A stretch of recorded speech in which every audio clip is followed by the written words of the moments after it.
What is happening though is something very interesting, which I don't think one thought of or assumed 5-6 years ago when people began talking about Kindle and how everything will move to the mobile phone, is the audio revolution has really taken over. Right. You know, many more people listen to books, than ever before. Right. And it's interesting, right? We all thought, or many people told us, that radio as a medium was dying. Yes. But I think audio as a medium really sort of, took off again. Yeah.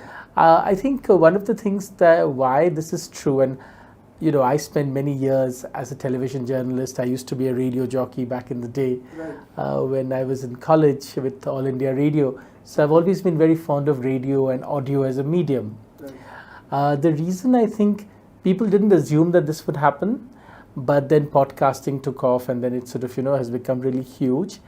I think one of the things that people didn't realize is that there would be a lot of fatigue with the screen.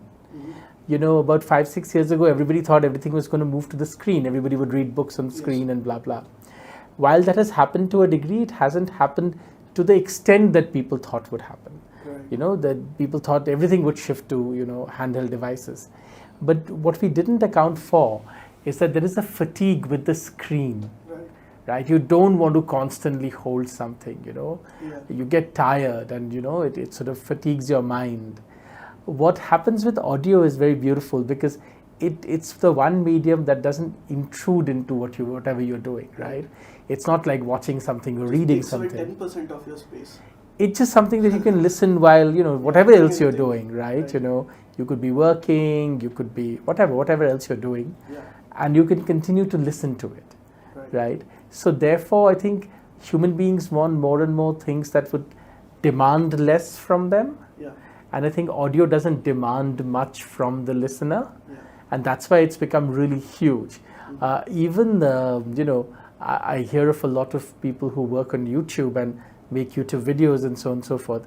They actually find that many people are listening to them and not necessarily watching the video. I have a lot of requests that come in where, they ask me to upload this to audiobooks and Kindle and not Kindle, but the other platforms like Spotify and all of that.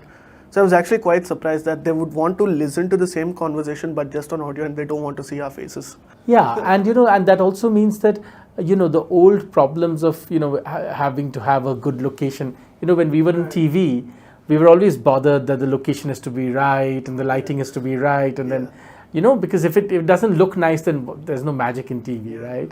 And then you had to, get all these elements right and so on and so forth. Yeah. But now it's easier, right?